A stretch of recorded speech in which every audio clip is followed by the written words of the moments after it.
और इस वक्त की सबसे बड़ी खबर आ रही है कि पहली तिमाही के FY23 के जीडीपी ग्रोथ के नंबर आ गए हैं और ये ग्रोथ अप्रैल जून में 13.5% रही है। ऐसे हालात में जब ग्लोबल इकोनॉमी की ग्रोथ लगातार कम हो रही है, उसके बाद भी भारत की ग्रोथ रफ्तार डबल डिजिट में बनी हुई है। जो पहली तिमाही के नंबर आ रहे हैं वो 13.5% जीडीपी ग्रोथ के नंबर हैं और जीवीए ग्रोथ 12.7% है। इस पर बात करने के लिए हमारे साथ अदिति नायर हैं, इकोनॉमिस्ट है।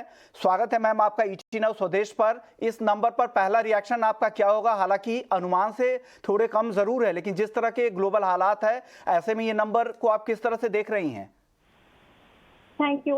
देखिए, एक्चुअली जो फर्स्ट क्वार्टर के फिगर्स आज आए हैं वो हमारे अनुमान के बहुत ही पास हैं। हमने जीवीए ग्रोथ का 12.6% का अनुमान रखा था और जीडीपी ग्रोथ का 13% का रखा था, तो हल्के से हमारे फोरकास्ट से ऊपर है। एक चीज मैं ये कहना चाहूंगी कि अभी जो ईयर ऑन ईयर ग्रोथ है हर देश की, उस फैक्टर से अफेक्ट हो रही है कि उनकी कोरोना की वेव कब हुई थी।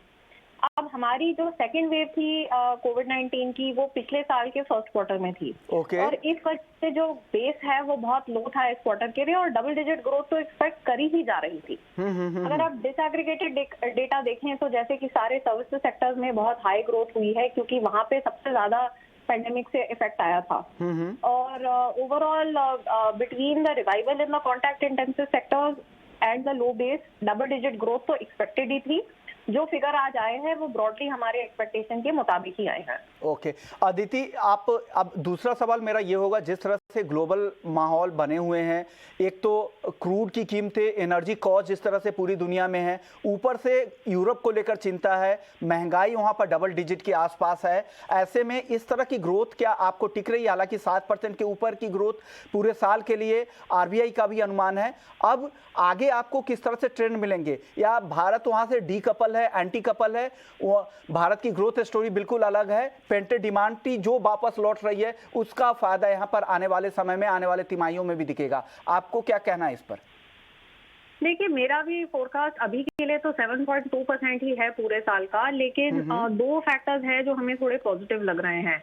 Q1 में एक फैक्टर जो नेगेटिव था, जो ग्रोथ को नीचे दबाया है जिसने, वो ये है कि कमोडिटी प्राइसेस बहुत ऊपर थी इस क्वार्टर में, रशिया यूक्रेन कॉन्फ्लिक्ट की वजह से, ग्लोबल सप्लाई चेन डिस्ट्रप्शन की वजह से।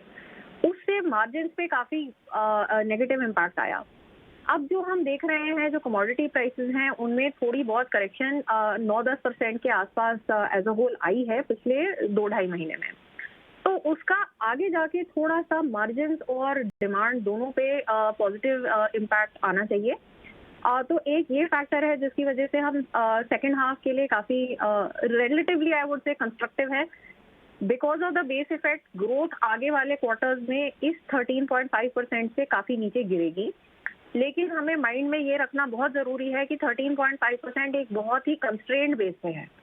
तो आगे आने वाले क्वार्टर्स में हमें लगता है कि जो एक्चुअल डिमांड है वो थोड़ी ज्यादा स्ट्रेंथन होगी। एक तो कॉन्टैक्ट इंटेंसिव सर्विसेज की वजह से, और दूसरा जैसे कमोडिटी प्राइसेस स्टेबलाइज होंगे, नीचे की तरफ आएंगे, उससे जो मार्जिन प्रेशर है वो भी थोड़ा कम होगा। और साथ ही साथ कुछ आइटम्स में प्राइसेस करेक्ट भी हो सकती है फेस्टिव सीजन के आसपास, जो डिमांड को सपोर्ट करेगा।